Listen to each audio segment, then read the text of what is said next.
Good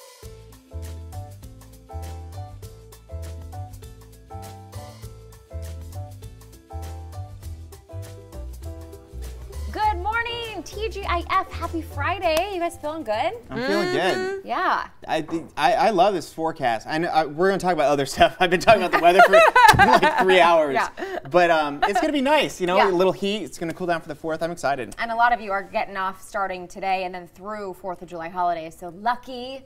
Walt Gray is going to join us in progress, I guess. He's doing something. We don't know where Walt is. Let's Yeah. keep it real. We don't know where Walt is. Where in the world is Walt Gray? We don't know He's where coming he over. is. He's coming now. But See, sometimes you just need to do a little It's cat like call. it's like the fake fast walk.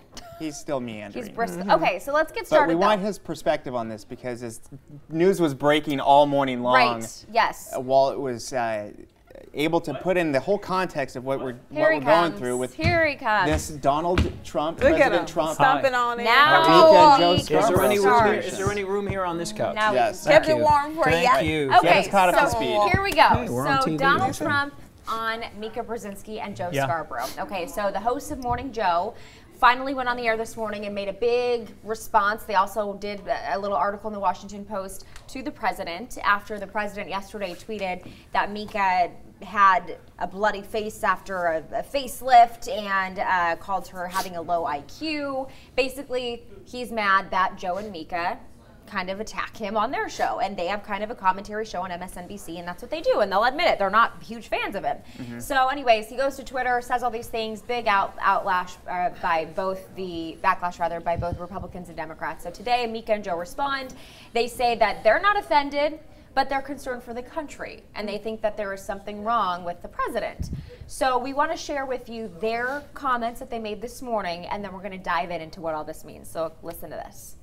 I am very concerned as to what this once again reveals about the President of the United States. It's strange. Yeah, I think so. I mean, we had so many people saying, hey, hope you're okay, hope you're okay, at calls and texts and emails. We're okay. The country's not. I mean, that was... Okay, so Walt, you and I, we were all listening to this. How do you think this is going to play? I think that for his supporters, doesn't bother them. For those who didn't like him, probably still don't. I think that it's going to blow over. This type of a firestorm involving the president with something or the president with a tweet has popped up 30, 40, 50 times already, and it's a big deal, and then it blows away. Yeah. This isn't anything that shocked me. I think what you see now is the cable TV hosts, Joe and Mika, are kind of controlling the narrative right now. Yeah. They are throwing things out that it's like putting meat on a hook, and they think the president's going to take the bait, and he seems to be, and they probably are figuring, okay, what can we tweet now that he's going to respond to that he'll really get in trouble? Because he's shark with the blood in the water right now. And at one point during the show, they did say he got played. Like, he was able to allow himself to get played. So, and just hearing that, it was kind of jarring because it was like, oh shoot, yeah, maybe that's a good point. Because if it was intentionally set out there for bait, to know, hey, he's probably going to take this bait, and then for it to actually happen, we should never get to that point. Right. You know, part of electing a president is you want to elect someone that's smarter, more witty, more calculating, that is going to put your best interests at heart and play fourth level chess, you know, and be smarter and outwit everybody to put the country first and to benefit you in the long run. But a lot of people aren't getting the feeling because of these sort of knee-jerk reactions that don't seem to benefit him or the conservative message of the day. Because there's a lot of things going on that a lot of conservatives around the country are pushing for. They want this is a critical time, and we're still day 2 talking about this. Yeah, and we know that the travel ban went into effect last night. We know that healthcare continues to be a big topic of discussion now with the 4th of July recess. Things have not gotten done, and the president said that was going to be one of the first things he did was repeal Obamacare. Hasn't happened yet. So I actually texted a conservative friend this morning to find out what their perspective was on this.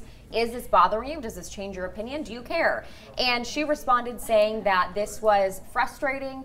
she thought that his behavior was not appropriate, but that it doesn't change her support for him as our president. That the things that he is doing, she still stands behind, but his actions on Twitter are very frustrating. And that's what a lot of the conservative base is saying this morning. A lot of Republicans, even Paul Ryan, is saying, okay, can we just not do the tweets? This happens all the time, though.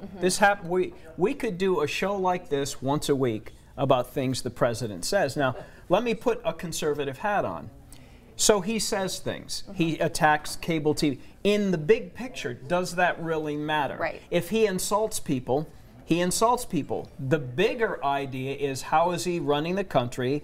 How's your 401k? How are jobs? How's the coal industry doing?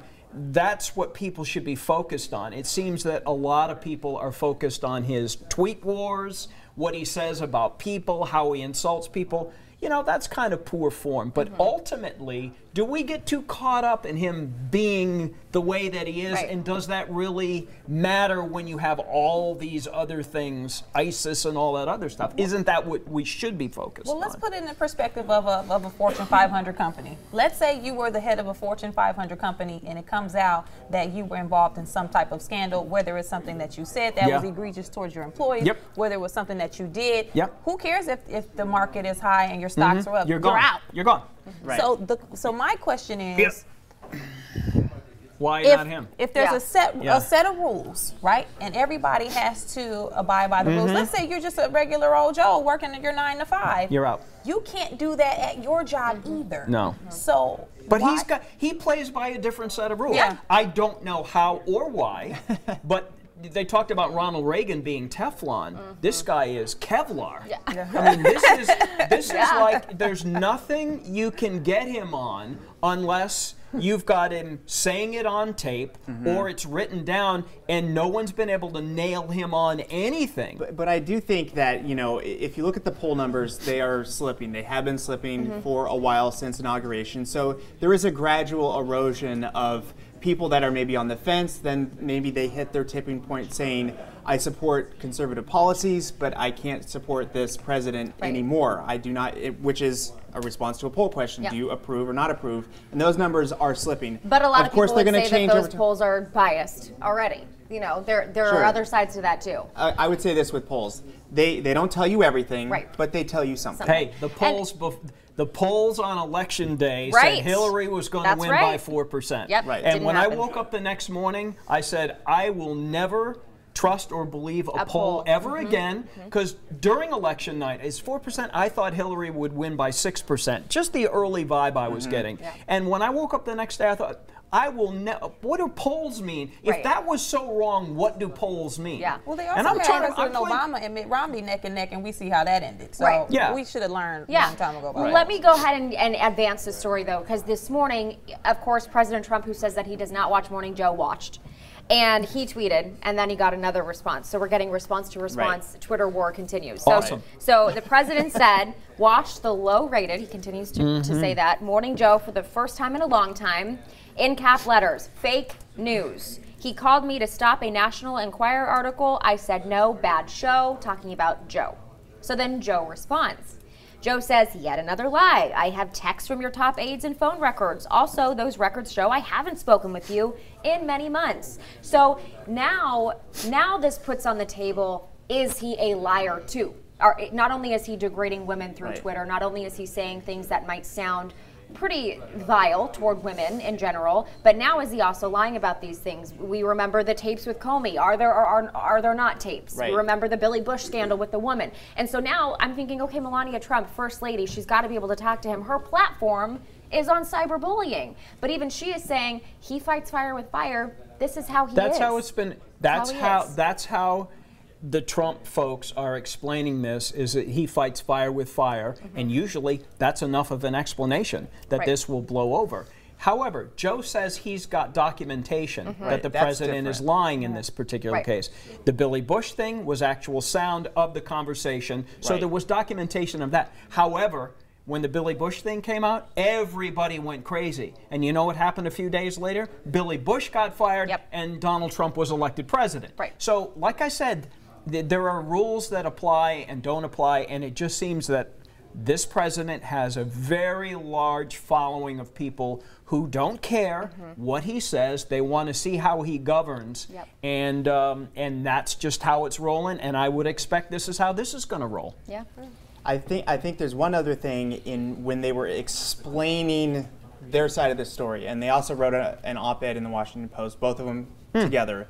And they mentioned a side story that is now starting to take over the early morning tweets. So this is the next. I mean, I thought we were going to be done with it. They say this, he says this. Now we're going to move on. And what they were talking about is that that his aides were contacting them about. We have this story ready to go in the National Enquirer. If you don't want it to run, you need to call the president and apologize, and we want you to do it on air. So I'm paraphrasing. You need to go and look at this yourself so you can read their own words and figure out where your opinion lies in all this. But it adds another element of potential blackmail, or at least alluding to blackmail, in all of this as well, using.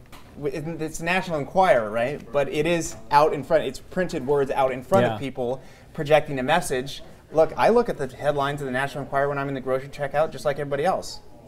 So that doesn't mean I believe it, but it just adds a whole other element of what else is going on, what other documents, what other evidence is going to be presented or not, or just accusations. What's going to be fun is down the road, when the Trump administration is over, whenever that might be, where everyone is then free to write their books about what really is going on that they can't talk about now. One way or the other is when we'll know, when all the aides and press secretaries and assistants and all this, who really know what's going on but won't say, will come out on talk shows or in books. That, my friends, is going to be very interesting reading. That's right. That's true. History always speaks. Everybody after, talks. Everybody talks later. Yep. After you lose your emotional connection to it. Yeah, and I want to share some of your comments. A lot of you bashing us for talking about it, and so I want to address that real quickly because a lot of people are saying, okay, the media, you're just as bad for talking about it. Talk about bullying. You guys are kind of creating this controversy by fueling the fire and presenting this as a story on TV. But I will say, we have been told by his press secretary, Sean Spicer, in the past, what the president writes on Twitter is what the president wants the public to know through Twitter. It's considered a presidential statement. Yes, it's basically a modern White House statement today. Right. And so, as we mentioned earlier, if you took a quote from the president's Twitter account and put White House posting on the top and sent it out in an email, that's essentially what we can say is this, what he's saying on Twitter. And so we have to talk about it because he's putting it out there, and it would be negligent, in my opinion, if we didn't talk about it. Because, yes, should he be talking about healthcare? Yes. Should he be talking about crime rates in Chicago, which he did this morning? Yes, great. He is doing those things. But in addition, sprinkled in are also these moments that a lot of people are frustrated with. Yeah, I'd love, I mean, I don't know that I'm comfortable with the president talking about a cable TV show host facelift. The impression is that maybe he's got other things in his day to be sweating. Right. But it's great for their show that the president, I mean, look, everybody's talking about the Morning Joe, and if we can get the president, maybe Rob can tweet something and the president can talk about Rob's hair or my hair. It'd be great for their show. Maybe we need to get in on, maybe we're missing the boat on this, Yeah. Dana's like, maybe we are. Well, you Maybe took we that are. on a different road now, didn't you? But you can't, I mean, you have to cover the story. It's the story. It is the story. And if you just ignore it, I mean, you can't pick and choose. This is what the president decided to talk about this morning. Of all the things going on in the world, he wanted to spend some time talking about this. So we're talking about what he says, and we're just these aren't our tweets. Yeah, you can't leave this that is tweet. the president's And tweet. this is normal. You can't leave that tweet on the floor. This is his That was messaging backlash today. because President Obama wore a tan suit. Of course we're going to talk about tweets. Of course that's going to be a topic of discussion because anything you do in that position, you are critiqued, you are evaluated, you are analyzed. It doesn't matter if it's down to the way he tied his shoes. That's going to be the topic of discussion, and that has been the case for years past, going back when the media first started, before JFK, FDR. Everything you do is talked about. So I don't understand the idea of why aren't we talking about this? Right. Talk about everything else. And Susan, Jesse, John, Trisha, Elizabeth, Peter, I see all of your comments. Thank you for chiming in because I think it's important to hear from you. You're the public that is being impacted by this just as we are. And so thank you for chiming in. Keep doing it.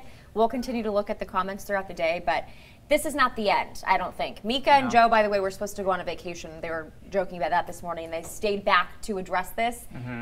As Walt said, this is good for Morning Joe. This is Donald Trump has put money in Mika and Joe's pocket. Right. And that's what he's done. And don't think that they're not taking advantage of this and lapping it up, and it's always good for business to get involved in something like that. But I think that, you know, I would hope that any president would have a very busy day and be worrying about ISIS and a few other things. I appreciate, like anybody, my 401k, and I hope everybody's is doing much better. And I'm like, just stop tweeting, man. Right. Start sweating the big stuff, and let's keep that 401k rolling and create jobs. And the other stuff is dragging it down. Right. Can you imagine if the tweet this morning was, hey, everyone, going into the 4th of July, have fun with your family, have a great weekend. What if that was the tweet? We wouldn't be talking about that. I think that we would. I don't know. It'd be like, oh, yeah, it was like, oh, so positive, yay. Yeah, I think if he puts out a generic tweet that, based on his other tweets, I think that that's vanilla. He keeps giving us Neapolitan, man, and that's what we're going to eat. There we go. Right? I mean, the vanilla tweets don't get no dessert time. So. All right. Well, thank you for your opinions.